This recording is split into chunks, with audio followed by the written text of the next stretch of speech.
And welcome my dear students. I am Rushali ma'am from VM academy classes Nashik. हम देख रहे हैं हमारी 11th का बायोलॉजी, देख रहे हैं chapter number 5 cell structure and the organisation.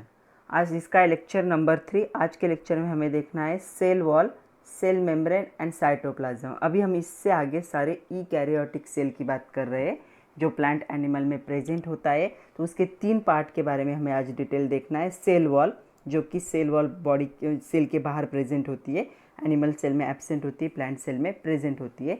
Cell membrane होगा और उसके बाद साइटोप्लाज्म जो लिक्विड प्रेजेंट होता है सेल में हमारे, उसके बारे में।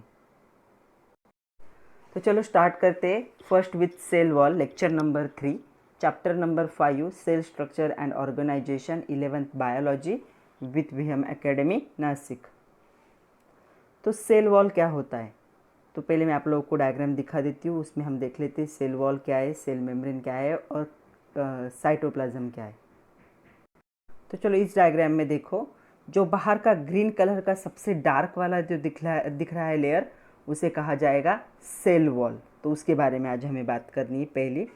दूसरा है जो ग्रीन लाइन है डार्क कलर की, उसके अंदर देखो एक ब्लैक कलर की लाइनिंग दिख रही है आप लोगों को डायग्राम में, उसे कहेंगे सेल मेम्ब्रेन। उसके बारे में हमें बात करनी है। और तीसरा होगा जो लास्ट में देखो दिखा है साइटोप्लाज्म, मतलब ये जो स्पेस है न्यूक्लियस और सेल के बीच का जो स्पेस है, उस स्पेस में जो लिक्विड प्रेजेंट होता है, जो फ्लूइड प्रेजेंट होता है, उसे साइटोप्लाज्म कहा जाता है। तो इन 3 चीज़ों के बारे में आज हमें क्या करना है, डिस्कस करना है। तो चलो इस पे कभी कभी क्वेश्चन भी आता है। सेल वॉल देखते हैं पहले। Write a note on cell wall in eukaryotic cell. जो ईकैरियोटिक सेल है उसके सेल वॉल पे क्या करो, नोट लिखो। तो आपको कम से कम 4-5 पॉइंट लिखते आना चाहिए, क्योंकि ये क्वेश्चन 3 या 4 मार्क के लिए आ सकता है। तो सबसे पहली बात, ये जो सेल वॉल होगी वो रिजिड होगी, सपोर्टिव होगी, उसके बाद प्रोटेक्टिव होगी। आउटर कवरिंग एक प्लाज्मा मेम्ब्रेन का of plant cell, fungi and some protist. किस किस में प्रेजेंट होगा ये सेल वॉल? प्लांट सेल में प्रेजेंट होता है, कुछ फंगाई होंगे उनमें प्रेजेंट होता है, कुछ प्रोटिस्ट होंगे उनमें प्रेजेंट होता है। ये एनिमल सेल में प्रेजेंट नहीं होता है, याद रखना है, आप लोगों को पता भी होगा। ओके, तो ये जो सेल वॉल है रिजिड होती है। रिजिड मतलब जल्दी से क्या है, ब्रेक नहीं हो सकती। सपोर्टिव होती है, अंदर जितना भी मटेरियल प्रेजेंट है उसे क्या करेगी, सपोर्ट देगी, प्रोटेक्ट करेगी अंदर के मटेरियल को। एक कवरिंग होता है बाहर से प्लाज्मा मेम्ब्रेन का। किस किस में प्रेजेंट होगा? प्लांट सेल में प्रेजेंट होगा, फंगाई में प्रेजेंट होगा, और कुछ ऐसे प्रोटिस्ट होंगे। प्रोटिस्ट मतलब किंगडम प्रोटिस्टा के जो एनिमल्स होंगे, ऑर्गेनिजम्स होंगे, उनमें क्या होगा, ये प्रेजेंट होगा। Okay, second point, algae show presence of cellulose. उसके बाद होता है गैलेक्टेन, उसके बाद होता है मैनेंस, मिनरल्स लाइक कैल्शियम कार्बोनेट इन सेल वॉल। तो ये जो सेल वॉल है, अल्गी सेल वॉल, किससे बनती है? सेल्यूलोज से बनती है। सेल्यूलोज के साथ और क्या प्रेजेंट हो सकता है? गैलेक्टेन प्रेजेंट हो सकता है, मैनेंस प्रेजेंट हो सकता है, कुछ मिनरल्स भी प्रेजेंट होंगे जैसे कि कैल्शियम कार्बोनेट है, जो इसे क्या बनाएंगे, रिजिड बनाएंगे। In other plant it is made up of, सिर्फ अल्गी में ऐसा होगा। बाकी जो प्लांट होते हैं उसमें किससे बनती है सेल वॉल? हेमीसेल्यूलोज। हेमीसेल्यूलोज मतलब आधे से होती है सेल्यूलोज। उसके बाद पेक्टिन होता है, ये केमिकल है, लिपिड और प्रोटीन। तो आपको याद रखना है प्लांट का जो सेल वॉल है 4 चीज़ों से बना है, hemicellulose, pectin, lipid and protein, जो कि एक प्रोटेक्टिव, सपोर्टिव और रिजिड प्लाज्मा मेम्ब्रेन का क्या होगा, कवरिंग होगा। 4 चीज़ों से बनेगा, hemicellulose, pectins, lipids and protein से बना हुआ होगा। किसका? प्लांट का। उसके बाद है माइक्रोफाइब्रिल्स ऑफ प्लांट सेल। जो माइक्रोफाइब्रिल्स होते हैं मतलब बाहर जो थ्रेड जैसे स्ट्रक्चर दिखते हैं, वो जो स्ट्रक्चर होंगे, show presence of cellulose which is responsible for rigidity. तो ये क्या शो करते हैं? अगर माइक्रोफाइब्रिल्स प्रेजेंट है तो इसका मीनिंग है कि ये जो सेल वॉल में क्या प्रेजेंट होगा, सेल्यूलोज प्रेजेंट होगा, और वो क्या प्रोवाइड करेगा, रिजिडिटी प्रोवाइड करेगा, मतलब रिजिड बनाएगा बाहर की लेयर को। ओके, नेक्स्ट पॉइंट है some of the depositions of cell wall are silica. जो सेल वॉल होते हैं वो कभी कभी सिलिका में डिपॉजिट होते हैं। तो सिलिका जिसे ग्रास टर्न कहा जाता है। उसके बाद होता है क्यूटिन, यहाँ पे इसे इपिडर्मल वॉल कहा जाता है ऑफ द लैंड प्लांट। तो जो ग्रास होंगे उनमें जो सेल वॉल है वो एक डिपोजिशन होता है सिलिका का। उसके बाद जो लैंड प्लांट होंगे उसमें क्यूटिन होता है। ओके, उसके बाद जो रूट होते हैं उसमें क्या होता है, सुबेरिन होता है, वैक्स और लैग्नाइन। तो ये जो चार है, इन चार से क्या है, जो सेल वॉल का डिपोजिशन बनता है। सिलिका हो सकता है, जो ग्रास होंगे उनमें क्यूटिन हो सकता है, जो कि लैंड प्लांट है उनमें। उसके बाद हो सकता है सुबेरिन हो सकता है, रूट जो होते हैं उनमें। वैक्स भी होता है कभी कभी, और कभी क्या होता है, लिग्नाइन भी होता है। It gives the shape to the cell. ये सेल वॉल क्या करती है, जो सेल होता है उसे स्पेसिफिक शेप देती है and protect from the mechanical injury and infection. हमारे सेल में कोई मैकेनिकल इंजुरी ना हो, मतलब उसका जो काम चल रहा है उसमें कोई डिफेक्ट ना हो, और हमारे सेल में कोई इन्फेक्शन ना हो, उसके लिए क्या होती है, यहाँ पे एक सेल मेम्ब्रेन प्रेजेंट होती है। एक्चुअली ये एनिमल में एब्सेंट होती है, लेकिन प्लांट को क्या है, इन्फेक्शन से प्रोटेक्ट करने के लिए, इंजुरी से प्रोटेक्ट करने के लिए सेल वॉल एक प्रोटेक्शन का क्या करती है, काम करती है। फंक्शंस ऑफ सेल वॉल, इस पे भी क्वेश्चन आता है। फंक्शन क्या होंगे सेल वॉल के? It provide shape to the cell, इसने शेप प्रोवाइड किया, and protect against the mechanical injury, जो प्रोटोप्लाज्मा मतलब लेयर होगा ऊपर का, मैकेनिकल इंजुरी और इन्फेक्शन से क्या करती है, ये प्रोटेक्ट करती है। तो इसके दो फंक्शन है, पहला तो सेल को सपोर्ट देना, और दूसरा क्या है, इंजुरी और इन्फेक्शन से बचाना। Explain the structure of plant cell wall. तो स्ट्रक्चर जो होगा प्लांट सेल वॉल का, वो 3 पार्ट में डिवाइड होता है। जो सेल वॉल है एक्चुअल 3 पार्ट में डिवाइड होंगी। पहला होगा मिडल लैमेला, उसके बाद होगा प्राइमरी वॉल, और उसके बाद होगा सेकेंडरी वॉल। तो इसे 3 लेयर से क्या है, सेल वॉल बनती है। तीनों लेयर एक दूसरे से क्या होंगे, ज्वाइन होंगे। तो चलो देखते हैं मिडल लैमेला होता क्या है। It is thin, lies between 2 adjacent cell. जैसे सैंडविच होता है वैसे ये क्या होगा, 2 साइड के सेल के अंदर वाला जो होता है, मिडल का मीनिंग होता है कि अंदर होगा। 2 कवरिंग, 3 लेयर है, तो 3 का लेयर में से बीच का जो लेयर होगा उसे क्या कहा जाएगा, मिडल लैमेला कहा जाएगा। It is the first structure form cell plate during the cytokinesis. जो सेल डिवीजन होता है, तो सेल डिवीजन में बनने वाला ये फर्स्ट स्ट्रक्चर है। Okay, it is mainly made up of the pectin, calcium and magnesium pectate. तो इस केमिकल से क्या है, मिडल लैमेला बनता है। सारा हमारा बॉडी जो है केमिकल से ही बना हुआ है, इनको बायोमोलिक्यूल्स कहा जाता है। और यहाँ पे कौन से केमिकल से बनेगा मिडल लैमेला, ये बनेगा पेक्टिन से, कैल्शियम और मैग्नीशियम पेक्टेट से बनेगा। Softening of ripe fruits is due to the solubilization of the pectin. तो जो सॉफ्ट फ्रूट होते हैं, जैसे कि मैंगो है, मैंगो पक जाता है, राइप होता है, कब होता है, ये जो पेक्टिन जो होता है क्या हो जाता है, उसका वो जब सोल्यूबल हो जाता है तब क्या होता है, फ्रूट का जो पल्प बनता है वो किससे बनता है, पेक्टिन से बनता है। हम जितने भी जूसी फ्रूट्स देखते हैं उनका जो पल्प बनेगा, जैसे कि मैंगो का होगा या और भी जो होंगे, तो किससे बनेगा, वो पेक्टिन से बनेगा। तो पेक्टिन के सोल्यूबलाइजेशन से क्या बनते हैं, फ्रूट के जो होते हैं, फ्रूट राइप होते हैं मतलब पकते हैं, और उनका जो जूसी जो पल्प होता है वो बनता है। उसके बाद है प्राइमरी वॉल। जो यंग प्लांट होते हैं, यंग प्लांट मतलब जो न्यू प्लांट होंगे, plant cell, it is capable of growth. तो उनमें ग्रोथ होती है बाय सेल डिवीजन। तो जो यंग प्लांट होंगे उनमें क्या होंगे, ये ग्रोथ हो सकती है प्राइमरी वॉल की। It laid inside the middle lamella. तो ये मिडल लैमेला के अंदर प्रेजेंट होता है, इनर साइड है मतलब ये। Okay, it is the only wall seen in the जो होगा मेरिस्टेमेटिक टिश्यू। तो जो होगा रीजन, प्लांट टिश्यू का जो रीजन है मेरिस्टेमेटिक टिश्यू जिसे कहा जाता है, वहाँ पे सिर्फ ये लेयर दिखती है। मेसोफाइल जो इनर लेयर होता है, इनर टिश्यू जैसे लीफ के इनर टिश्यू होंगे। पिथ एक स्पॉन्जी क्या होगा, सर्कुलर स्पॉन्जी सर्कुलर राउंड होता है, स्टेम में होता है जनरली। जो सिट्रस फ्रूट का वाइट कलर का लेयर दिखता है वैसे ही दिखता है ये, जैसे वर्टिकल लेयर जैसा होगा पिथ। तो इन तीनों में क्या होगा, ये दिखेगा। कहाँ कहाँ दिखेगा ये, जो प्राइमरी लैमिना यहाँ पे दिखेगा, मैरिस्मेटिक टिश्यू में दिखेगा प्लांट के, मेसोफाइल में दिखेगा जो लीफ का इनर पार्ट होता है, पिथ मतलब स्टेम का जो इनर पार्ट होगा वहाँ पे भी दिखेगा। Secondary wall, it is present inner to the primary wall. ये प्राइमरी वॉल के भी क्या होती है, अंदर प्रेजेंट होती है।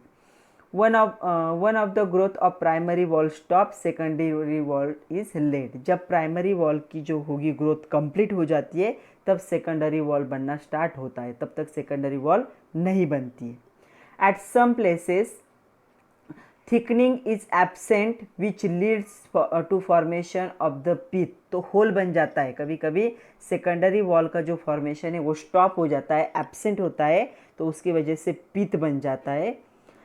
Plasmodesmata are the cytoplasmic bridge between the neighbouring cell. तो जो प्लाज्मोडर्मेटा होता है ये क्या होता है, साइटोप्लाज्मिक ब्रिज होता है।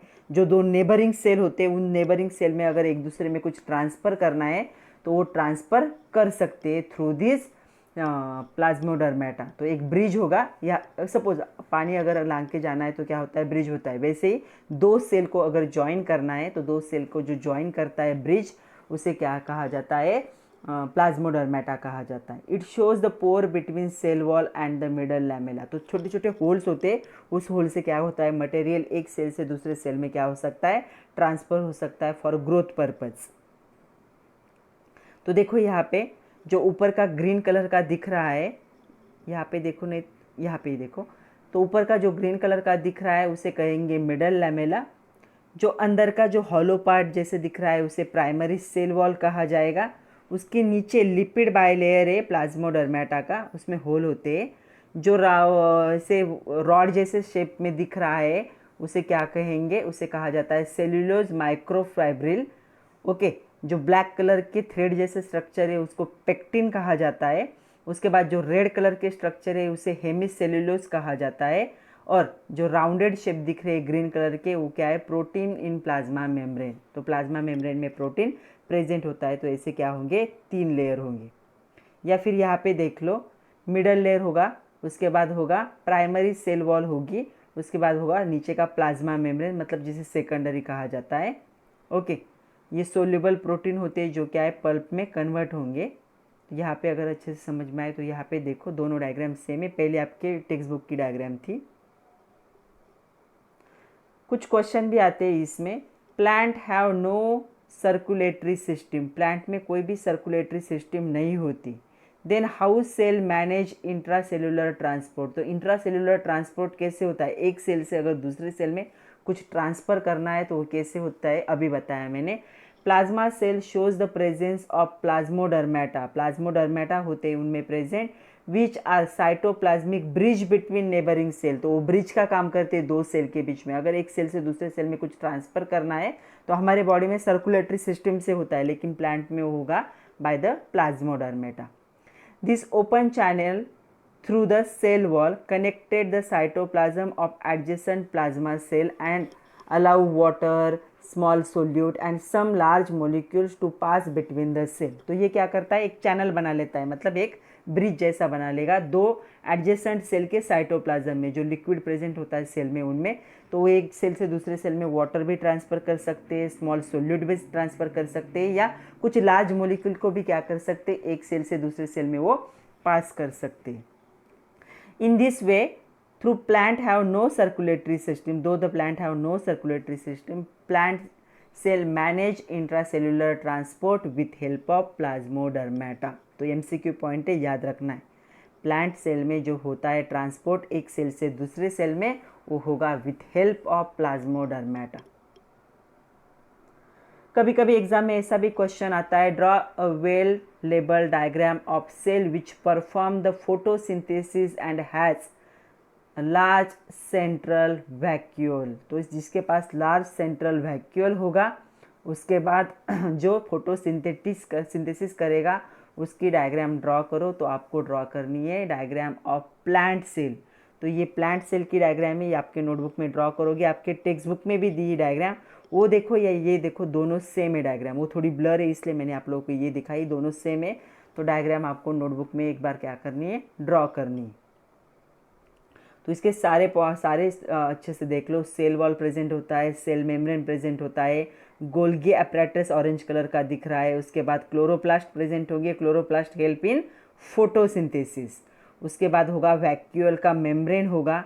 उसके बाद होगा कि यहाँ पे रैपिड क्या होगा, क्रिस्टल्स होंगे, ऐसे देखो निडल जैसे दिख रहे हैं। उसके बाद होगा ड्रूस क्रिस्टल होगा, राउंडेड दिख रहा है। उसके बाद माइटोकॉन्ड्रिया जिसे पावर हाउस कहा जाता है सेल का, जो लिक्विड प्रेजेंट होगा। साइटोप्लाज्म, तो बहुत सारे एंडोप्लाज्मिक रेक्टिकुलम है, रफ टाइप का है, स्मूथ टाइप का है। न्यूक्लियस प्रेजेंट होगा, न्यूक्लियोलस प्रेजेंट होगा, गोल्गी कॉम्प्लेक्स प्रेजेंट होंगे, राइबोसोम प्रेजेंट होंगे, लार्ज सेंट्रल वैक्यूल जो कि एनिमल सेल में प्रेजेंट होता है, स्टार्च ग्रेन्स प्रेजेंट होंगे। तो ये सारा प्रेजेंट होगा एनिमल सेल में जो फोटोसिंथेसिस कर सकता है। नेक्स्ट क्वेश्चन है, draw a label diagram of cell wall lack the cell which lack of cell wall but shows the presence of centrioles. तो ये है एनिमल सेल जिसके पास सेल वॉल एब्सेंट होती है लेकिन सेंट्रियोल क्या होता है, प्रेजेंट होता है। तो एनिमल सेल, हम ह्यूमन बीइंग का सेल भी ऐसे ही होता है। तो इसे भी आपको क्या करना है, अच्छे से ड्रॉ करना है। तो देखो इसमें क्या क्या प्रेजेंट होगा, माइटोकॉन्ड्रिया जिसे पावर हाउस कहा जाता है, गोल्गी एपरेटस प्रेजेंट होगा, न्यूक्लियोलस प्रेजेंट होगा। न्यूक्लियस के अंदर क्या होता है, एक मास जैसा स्ट्रक्चर होगा न्यूक्लियस के अंदर। सेल के अंदर न्यूक्लियस, न्यूक्लियस के अंदर भी एक राउंडेड शेप होता है, उसे न्यूक्लियोलस कहा जाता है। न्यूक्लियस जहाँ पे हमारा जेनेटिक मटेरियल प्रेजेंट होता है। उसके बाद सेंट्रियोल्स होते हैं, हमारी बॉडी में 2 सेंट्रियोल्स होते हैं। उसके बाद होता है माइक्रोट्यूब्यूल्स प्रेजेंट होते हैं, साइटोप्लाज्मा जो फ्लूइड होगा, राइबोसोम्स प्रेजेंट होंगे जो कि प्रोटीन सिंथेसिस में हेल्प करेंगे। सेल मेम्ब्रेन प्रेजेंट होती है, प्लाज्मा से बनती है। हमारे बॉडी में सेल वॉल एब्सेंट होता है। एंडोप्लाज्मिक रेटिकुलम प्रेजेंट होंगे, रफ टाइप के भी होंगे और स्मूथ टाइप के होंगे। गोल्गी कॉम्प्लेक्स प्रेजेंट होगा, हमारे इसमें लाइजोसोम्स प्रेजेंट होते हैं और कुछ वेसिकल्स भी प्रेजेंट होंगे। वेसिकल्स मतलब hollow shapes.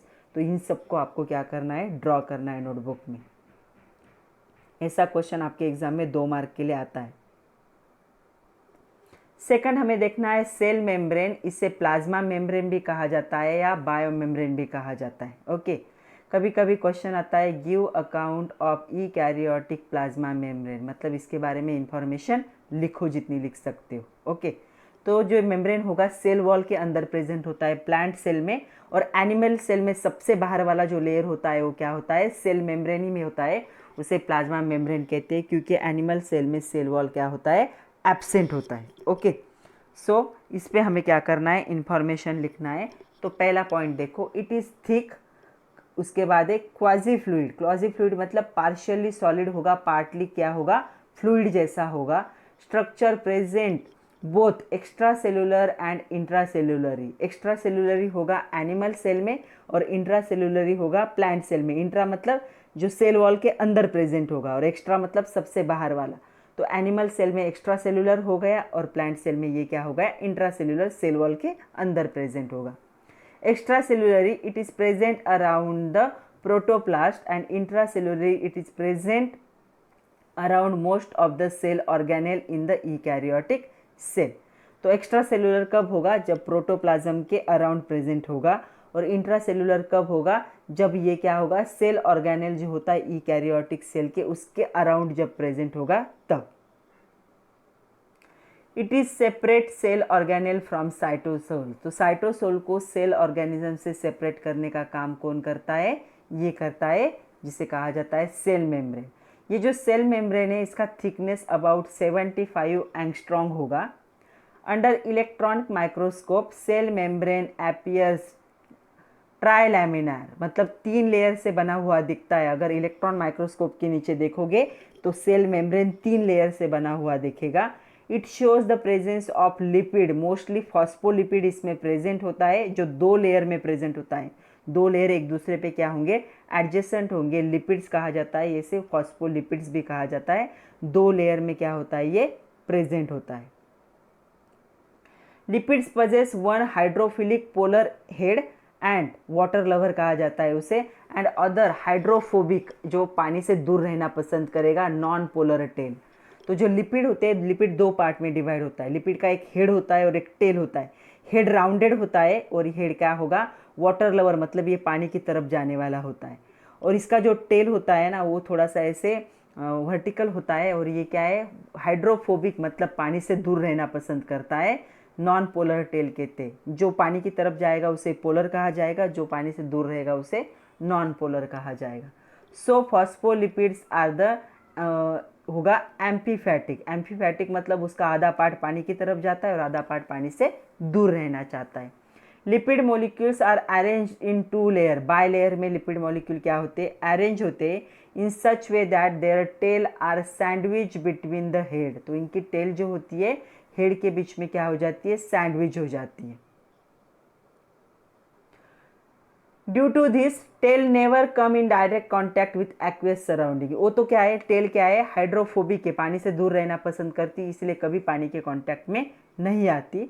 Cell membrane also shows the presence of protein and carbohydrates. तो यहाँ पे लिपिड के साथ साथ प्रोटीन्स और कार्बोहाइड्रेट्स भी क्या होते हैं, प्रेजेंट होते हैं। Ratio of protein and lipid varies in different cell. तो अलग अलग सेल में प्रोटीन और लिपिड का जो होगा रेशियो वो क्या होगा, डिफरेंट होगा। जैसे ह्यूमन सेल जो होते हैं आरबीसीज, रेड ब्लड सेल जिसे कहा जाता है हमारे बॉडी के, जिससे हमारा खून बनता है। जब खून निकलता है रेड कलर का दिखता है तो आरबीसीज की वजह से दिखता है, रेड ब्लड सेल कहा जाता है उनको। इनमें 52% प्रोटीन प्रेजेंट होता है और 40% क्या प्रेजेंट होगा, लिपिड प्रेजेंट होता है। मतलब सेल वाइज क्या होगा, प्रोटीन और लिपिड का रेशियो क्या होगा, अलग अलग होगा। अभी ये जो स्ट्रक्चर है प्लाज्मा मेम्ब्रेन का, उसे एक्सप्लेन करने के लिए दो साइंटिस्ट ने एक मॉडल दिया था जिसे फ्लूइड मोसेक मॉडल कहा जाता है। तो ये बहुत ही पॉपुलर और बहुत ही सक्सेसफुल और एक्सेप्टेबल मॉडल था। तो ये जो मॉडल था वो एक्सप्लेन किया गया था इन 1972 बाय द 2 साइंटिस्ट। पहले का नाम था सिंगर और दूसरे का नाम था Nicolson.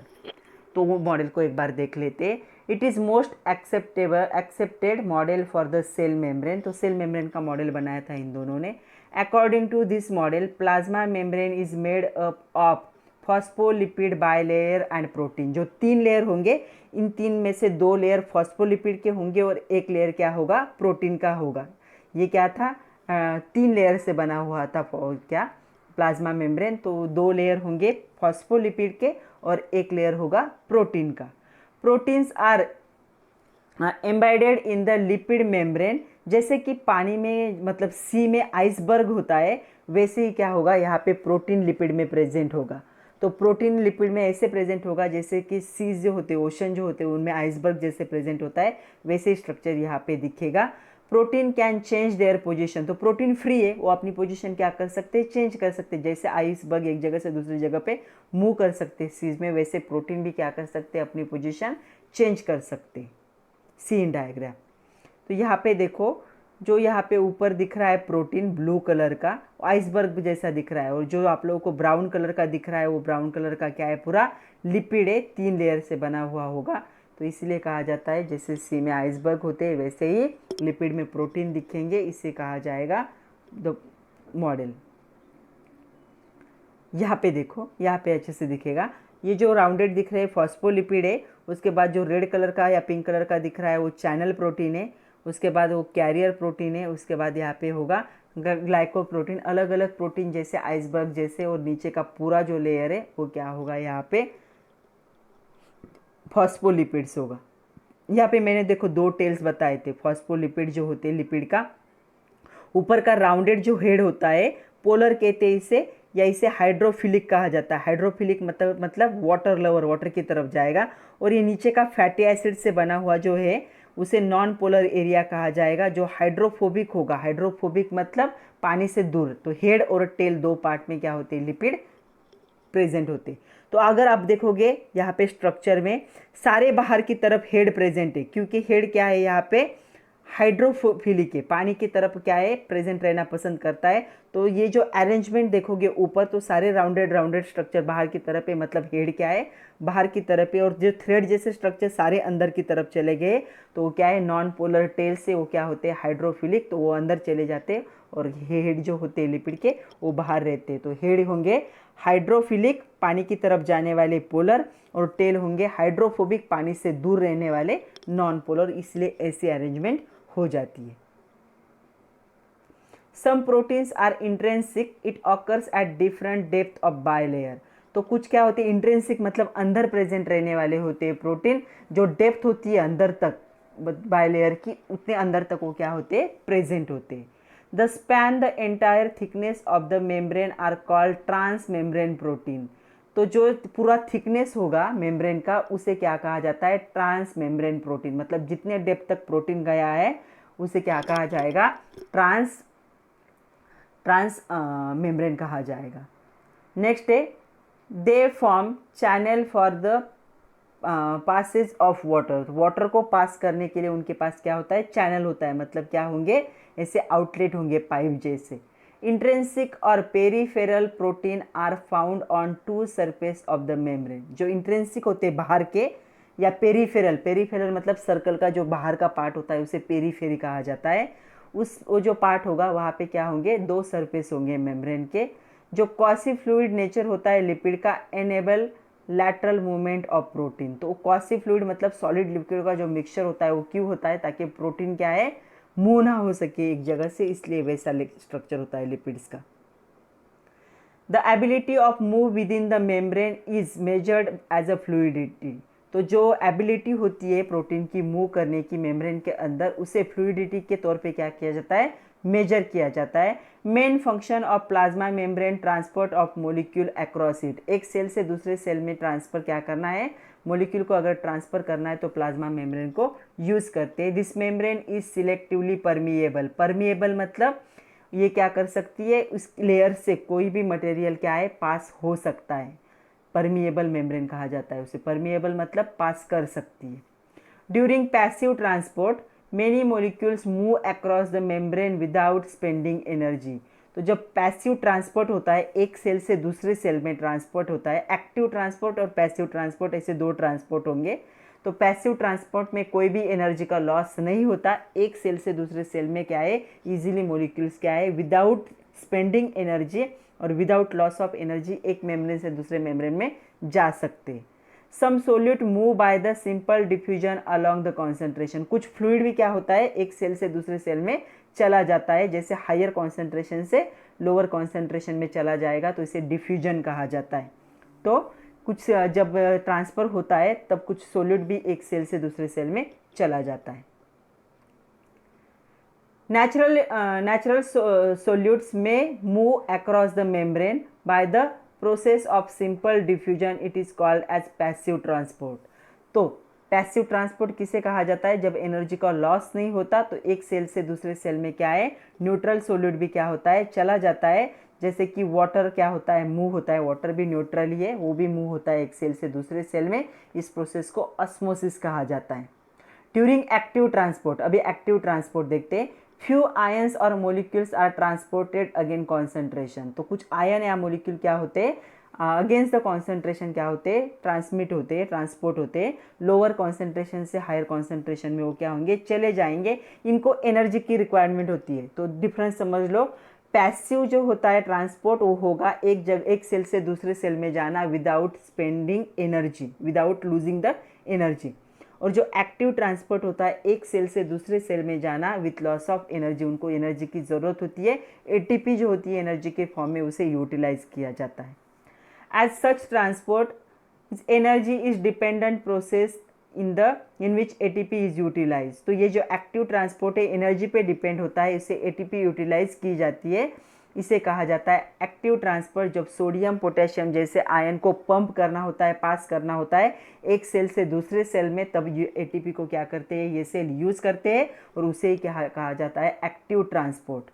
Polar molecules can not pass through the non polar liquid bilayer. जो नॉन पोलर लिक्विड बायलेयर होता है, जो टेल का पार्ट होता है, वहाँ से पोलर मोलिक्यूल पास नहीं हो सकते। They require protein carrier. तो उनको प्रोटीन कैरियर की ज़रूरत होती है पास होने के लिए, क्योंकि नॉन पोलर बायलेयर जो होता है, जो टेल का रीजन मैंने आप लोग को डायग्राम में दिखाया, वहाँ से ये पोलर मोलिक्यूल पास नहीं हो सकते। उनको पास करने के लिए प्रोटीन कैरियर की ज़रूरत पड़ती है।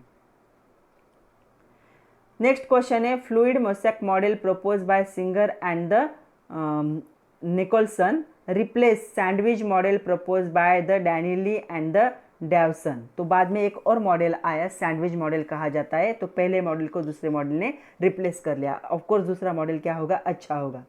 The Davson Danielli model of the plasma membrane of cell was proposed in 1935।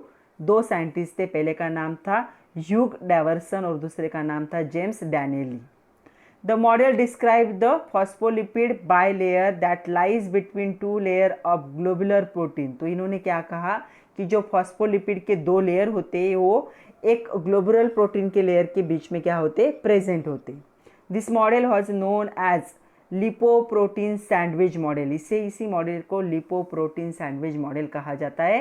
As liquid layer was sandwich between two protein layer. तो दो प्रोटीन लेयर के बीच में लिपिड की लिक्विड लेयर क्या होती है, सैंडविच हो जाती है, कैद हो जाती है, इसीलिए इसे लिपोप्रोटीन सैंडविच मॉडल भी कहा जाता है। सैंडविच जैसा ही होगा, दोनों साइड से प्रोटीन का लेयर होगा और बीच में क्या होगा, लिपिड का लिक्विड लेयर प्रेजेंट होगा। But through experimental studies membrane protein were discover to be insoluble in water. तो इससे पता चला कि जो प्रोटीन मेम्ब्रेन होता है वो क्या है, पानी में डिजॉल्व नहीं होता और साइज भी क्या होती है उसकी, वैरी होती है। Such type of protein would not be able to form even a continuous layer around the outer surface of the cell membrane. तो ऐसे प्रोटीन जो वो डिजॉल्व नहीं होते और साइज में वैरी होते, वो कंटिन्यूअस लेयर नहीं बना सकते सेल मेम्ब्रेन के बाहर।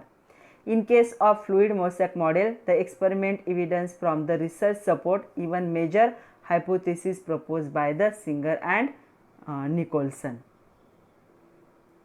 This hypothesis states that membrane lipid are arranged in the bilayer. इस hypothesis के हिसाब से membrane lipid जो थे वो bilayer में arranged थे। The lipid bilayer is fluid। जो lipid की bilayer layer थी वो fluid थी। fluid मतलब solid भी नहीं होता, liquid नहीं, thick liquid जो होता है उसे fluid कहा जाता है। Protein and suspended individually in the bilayer। तो प्रोटीन से बनती है और सस्पेंड होती है बायलेयर में। And arrange of both membrane lipid and protein symmetrically. तो अरेंज होती है मेम्ब्रेन लिपिड और प्रोटीन के बीच में। Therefore fluid mosaic model propose by Singer and the Nicolson replace sandwich model posted by Danielli and the Davson. तो ये Daniel डेवर्सन का मॉडल इतना फुल प्रूफ नहीं था, इसीलिए सिंगर निकोलसन का मॉडल क्या करता है, उसे रिप्लेस करता है। The RBC surface normally shows the glycoprotein molecule when determining the blood group. Do they play any role? तो हमारे जो RBC रेड ब्लड सेल होते हैं, जब भी ब्लड डिटेक्शन होता है टेस्ट, तो उसमें ग्लाइकोप्रोटीन के मोलिक्यूल क्या होते हैं, प्रेजेंट होते हैं। उनका कोई रोल है क्या ब्लड टेस्ट में, ऐसा पूछा गया है। तो glycoproteins are the protein molecules modified within the Golgi complex. हमारे बॉडी का जो गोल्गी कॉम्प्लेक्स होता है वो क्या करता है, इन्हें मॉडिफाई कर देता है। इनके पास शुगर चेन प्रेजेंट होती है। तो शुगर चेन को हमारे बॉडी के लैंग्वेज में पॉलीसैकेराइड कहा जाता है। ये अटैच होती है प्रोटीन के साथ। द पॉलीसैकेराइड जो शुगर होगी, part of the glycoprotein located on the surface of red blood cell. तो ये रेड ब्लड सेल के ऊपर क्या होते हैं, लोकेट होते हैं as antigen responsible for determining the blood group of an individual. जब भी किसी इंडिविजुअल का ब्लड ग्रुप टेस्ट करने जाते हैं, जो एंटीजन ऐड किए जाते हैं, तो ये क्या करते हैं, जो पॉलीसैकेराइड पाथ जो होता है ये क्या करता है, ग्लाइकोप्रोटीन पे लोकेट होता है। Different polysaccharide part of the glycoprotein act as different type of antigen. तो अलग अलग पॉलीसैकेराइड क्या करते, अलग अलग एंटीजन बनाते, उससे हमारा ब्लड क्या होता है, ब्लड ग्रुप क्या होता है, डिटेक्ट होता है। 4 type of blood groups are detected, A B और ओ। आप सबको पता होगा अपना अपना ब्लड ग्रुप क्या है, तो उसे ऐसे डिटरमाइन किया गया। Are recognise on the basis of presence और एब्सेंस ऑफ दीज एंटीजन। तो ये जो एंटीजन बनते यही हमारे ब्लड ग्रुप को डिटेक्ट करने में हेल्प करते हैं, जो ग्लाइकोप्रोटीन के हेल्प से बनेंगे। तो ग्लाइकोप्रोटीन इंपॉर्टेंट है in blood detection. Give functions of plasma membrane. Plasma membrane के फंक्शंस बताने, तो प्लाज्मा मेम्ब्रेन के क्या क्या फंक्शंस है। The significant functions of plasma membrane is transport of molecule across it। तो प्लाज्मा मेम्ब्रेन का मेन फंक्शन क्या है, मोलिक्यूल को ट्रांसपोर्ट करना। 2 टाइप के ट्रांसपोर्ट होते हैं, पैसिव एंड एक्टिव। पैसिव मतलब विदाउट एनर्जी लॉस और एक्टिव मतलब विथ एनर्जी, एटीपी की ज़रूरत पड़ती है। तो पैसिव ट्रांसपोर्ट क्या होगा, many molecules move across membrane without spending energy, इसे ही पैसिव ट्रांसपोर्ट कहते हैं। Some molecules move by simple diffusion along the concentration gradients। तो कुछ मोलिक्यूल क्या है, डिफ्यूजन की वजह से भी क्या होते हैं, एक जगह से दूसरे सेल में चले जाते हैं, हायर कॉन्सेंट्रेशन से लोअर कॉन्सेंट्रेशन में, जिसे डिफ्यूजन कहा जाता है। न्यूट्रल मोलिक्यूल्स में move across the membrane by the process of simple diffusion. Neutral molecule जैसे वाटर भी एक सेल से दूसरे सेल में क्या होता है, मूव होता है, और इसे कहा जाता है ऑस्मोसिस। वाटर जब मूव होता है उसे ऑस्मोसिस कहा जाता है। जो एक्टिव ट्रांसपोर्ट होगा, कुछ आयन और मोलिक्यूल को अगर एक सेल से दूसरे सेल में ट्रांसफ़र करना है तो वो लोअर कॉन्सेंट्रेशन से हायर कॉन्सेंट्रेशन में क्या होते हैं, ट्रांसफ़र होते हैं, और उनको ज़रूरत होती है एनर्जी की, मतलब एटीपी यहाँ पे क्या होता है, यूटिलाइज होता है। तो such a transport of energy dependent process which ATP is utilise are known as active transport. जैसे कि सोडियम प्लस आयन या पोटेशियम प्लस आयन को जब पंप किया जाता है एक सेल से दूसरे सेल में, तब एटीपी का यूटिलाइजेशन होता है। Polar molecule can not pass through the non polar lipid layer. Polar molecule non lipid layer से जा ही नहीं सकते, क्योंकि नॉन पोलर क्या होते हैं, वाटर हेटर होते हैं, वो पानी को अपने पास भी नहीं आने देते।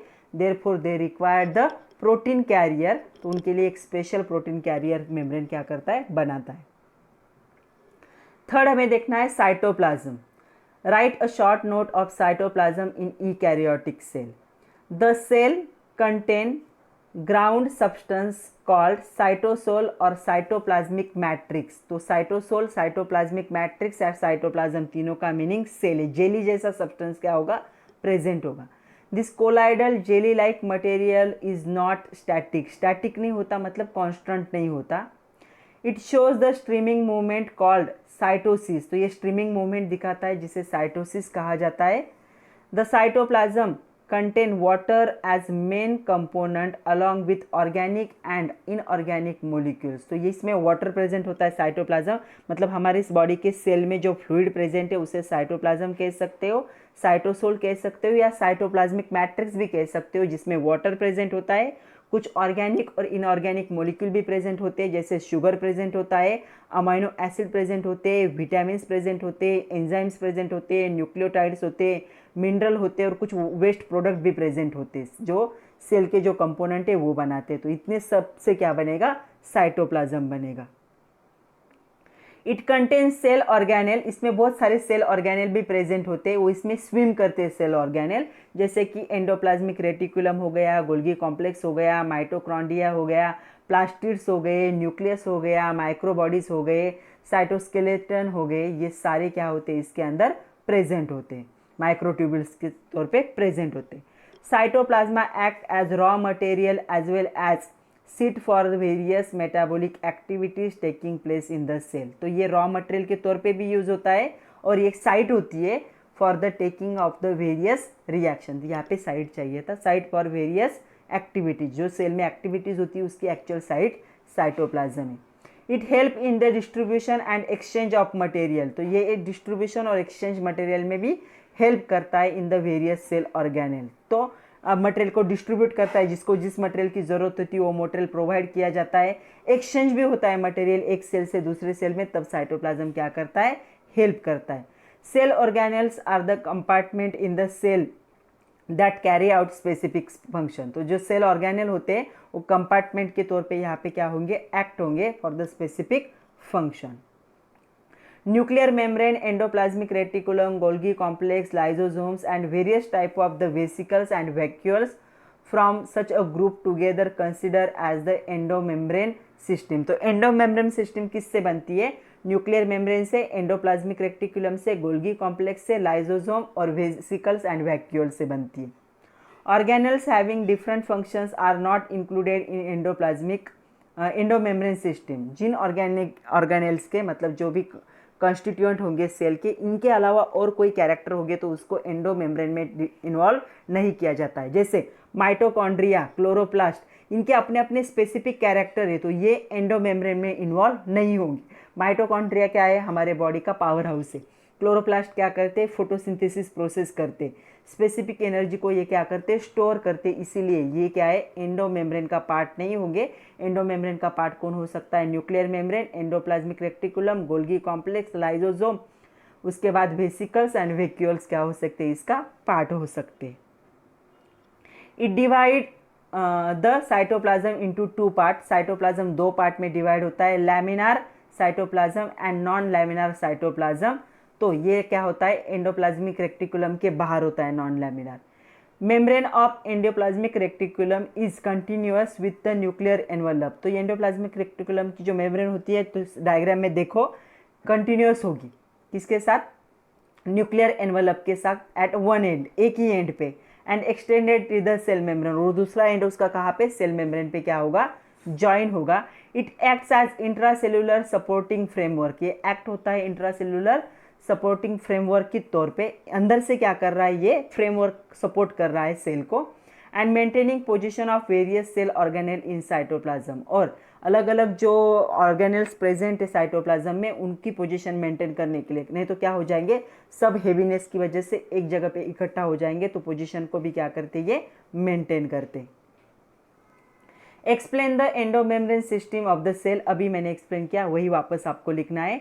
Cell organelles are the compartment in cell that carry out specific function, some of them organelle coordinate with each other and complete the specific function of the cell, एक दूसरे के साथ कोऑर्डिनेट करके क्या है, सारे फंक्शन को कंप्लीट करते हैं। Nuclear membrane, endoplasmic reticulum, Golgi complex, lysosomes, various type of vesicle और vacuoles, they form the together, इन सबको एक साथ क्या कहा जाएगा, एंडोमेम्ब्रेन सिस्टम कहा जाएगा। इसमें कौन नहीं होगा, माइटोकॉन्ड्रिया नहीं हो सकता, और कौन नहीं हो सकता, यहाँ पे जो क्लोरोप्लास्ट होते हैं वो नहीं हो सकते, उनके अलग फंक्शन है। क्योंकि why mitochondria and chloroplast are not consider as a endomembrane system, अभी बताया मैंने। ऑर्गेनेल हैविंग डिस्टिंक्ट फंक्शन, जिनके अलग अलग फंक्शन होते हैं, not included in the endomembrane system, वो एंडोमेम्ब्रेन सिस्टम में नहीं यूज ऐड होते, जिनके स्पेसिफिक फंक्शन होते। Mitochondria and cytocyst carry out specific type of energy conversion, energy conversion करते, ओके, क्लोरोप्लास्ट और माइटोकॉन्ड्रिया, इसीलिए यहाँ पे इन्वॉल्व नहीं होंगे, कहाँ पे, एंडोमेम्ब्रेन सिस्टम में। तो कभी कभी एमसीक्यू पॉइंट भी होता है, out of following which is not involve in endomembrane system, तो आपको याद रखना है mitochondria and chloroplast are not involve in endomembrane system because they have the specific function, they utilise energy, energy का conversion होता है उनमें। तो आज के लिए इतना ही। तो बच्चों हमने 3 पार्ट देख लिए, तो जो डायग्राम मैंने बोली है वो डायग्राम बनाइए, जो थ्योरी है उसे लिख लीजिए, अच्छे से पढ़ते रहिए बच्चों। Thank you very much my dear students.